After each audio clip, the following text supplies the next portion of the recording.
Great day, child of God, children of God. How are you? I hope you're doing well and you're feeling blessed. And just keep on praying, keep on connecting with our God, Jesus Christ, and our Holy Spirit.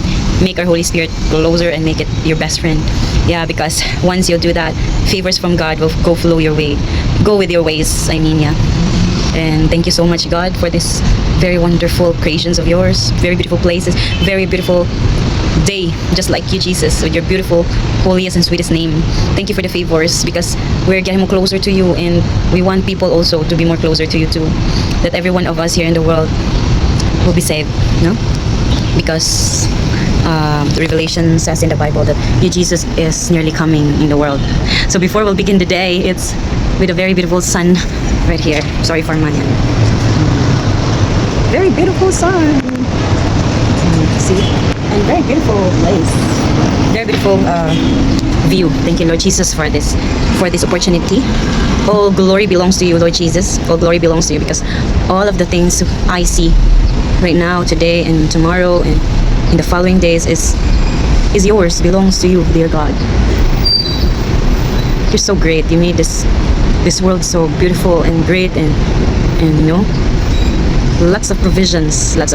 Imagine there's too many buildings here and too many people own this, or maybe staying in this areas. Every buildings, there are people staying there, right? So we will not forget to glorify and thank our God through reading the scriptures, through making close to our God. So for today, let's Daniel 2. Okay, I found here Daniel chapter 2 verse, is this chapter 2? Just, oh yeah, Daniel chapter 2 verses 19 to 23. Okay, 19 to 23. It says here, then that same night the mystery was revealed to Daniel in a vision, and he praised the God of heaven. God is wise and powerful. Praise him forever and ever. He controls the time and the seasons. He makes the unmixed kings. It is he who gives wisdom and understanding. He reveals things that are deep and secret. He knows what is hidden in darkness, and he himself is surrounded by light. I praise you and honor you, God of my ancestors. You have given me wisdom and strength. You have answered my prayer and shown us what to tell the king. Hallelujah! The Bible verse for today is so awesome. Ganahan kay ko kay ngano. It says here, manggod, sa Bible verse for today, kay random pick lang niya. Kay kuan siya kanang wala tay matago gyud sa Ginoo, maski na ang hidden place, hidden as we know as humans, yag yung makitaan. So ulaw kayo no nga gabuhat ta og something nga butang ulaw jud kayo, as in pretty ka ulaw nga maghimo ta og butang ba nga sala bitaw, din makita sa tong Ginoo, like kung gabilib kag CCTV camera and then you will watch again that CCTV camera, it's more than that nga makita sa Ginoo. Ay kanang ulaw kay ba before dagan medyo kay kog mga makaulaw nga sala no back then, kanang as in kung mahinumduman bitaw na ako kay ulaw jud kaayo, and then I don't have anything to do kundi mag-repent, kundi mag-ask forgiveness sa involved na tao, and then mag-ask of forgiveness but try not to do it again. Kanina na ba kanang kaulaw bagud no nga ikaw lugar makita nimo sa ginabuhatan ng tao, and then it's a sinful act. So how much is our God na lang gid nga nakakita no, like ulaw jud kaayo, like nagpakasala lang gyud ang mga tao diri sa kalibutan. Whereas ato na lang tang gamiton ba ang atong highest authority, highest purpose to spread the good news, to spread something all about Jesus. Even me, I'm not into biblical pamanggod. I wasn't able to read the whole Bible, but I declare and decree that I can read them all and I can understand them all and I can make myself more closer to God, because that's what my heart and minds desires. I hope you two guys have the same desires in your hearts and minds, no nga, just to be closer to our God the Creator. And once you get closer to God the Creator, it's just the same that you're closer also to Jesus and the Holy Spirit. And once we are getting closer to the Holy Trinity, then we are favored, really. God will lead us in a proper way. God will lead us to people that are so genuine and are real people to us. Like, dili ta niya pasagdan nga na surround tag mga tao nga unreal, surround tag mga tao nga kanang gapang betray, gapang persecute, right? Much better. Malipay na nandiyo ko, guys. Ay kanang children of God, malipay ko kung I feel betrayed. I'm feeling thankful and grateful that somebody betrays me, somebody mocks me, somebody kanang bitang gitunog-tunuban na ka.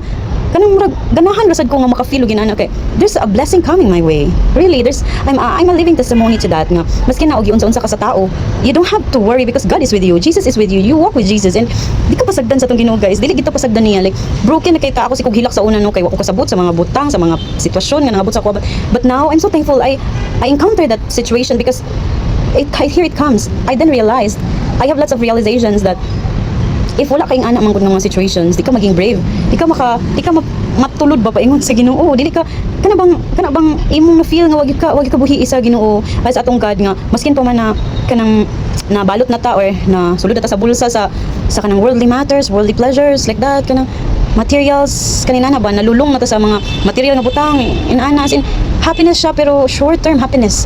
It's not like if you will going to love Jesus, the happiness inside and deep in your heart is the joy that you wanted and you like, and then tsaka siya nga feeling of joyfulness and happiness because tanan billions of cells will be involved, like you will have the restoration of your good health.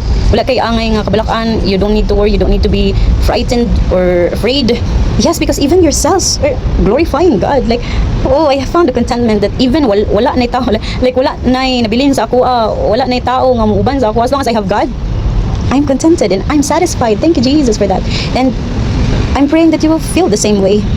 Ako nabati karon. Some says lahi ra man na siya uyab. Some says like nasa diyahang partner in life. You know what? It comes a time like this very moment.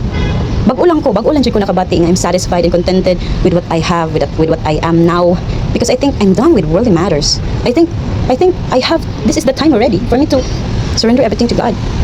Kaya naman once we surrender everything to God, naman din ang satisfaction and contentment. Like dili na ka magkuan ba magkanang mag-pray nga, oh, I hope I have someone with me. I hope someone will gonna help me and let me feel that I'm special and worthy. No need for that, because God can supply what is the emptiness in your heart. God can fill it in.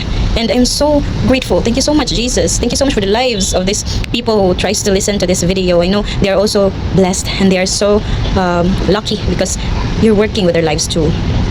Before we'll end this Bible verse randomly pick session, let's receive Jesus every day in our lives, because every day is another day.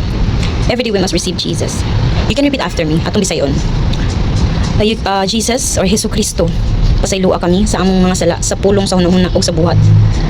Gidawat ka namo Jesus nga among Ginoo o personal nga manluluwas. I love you, Jesus, and thank you, Jesus. You know, once you will turn back to God, I know that you know God. Yes, you know God. I know that you have a relationship with God already. But come to think of it and evaluate it in yourself, how close you are to God, how close you are to Him. Are you close to Him in a sense that all the problems you've got, even not a problem, even it's a very kanang joyful moments of your life, but still you are talking to Him, you are thanking Him, you're glorifying Him. That's the kind of closeness to our God matters a lot. It matters a lot because our God loves to be communicated. Our God loves to be talked to. Our God loves to be shared to with what is happening, what is the life's happenings to each one of us.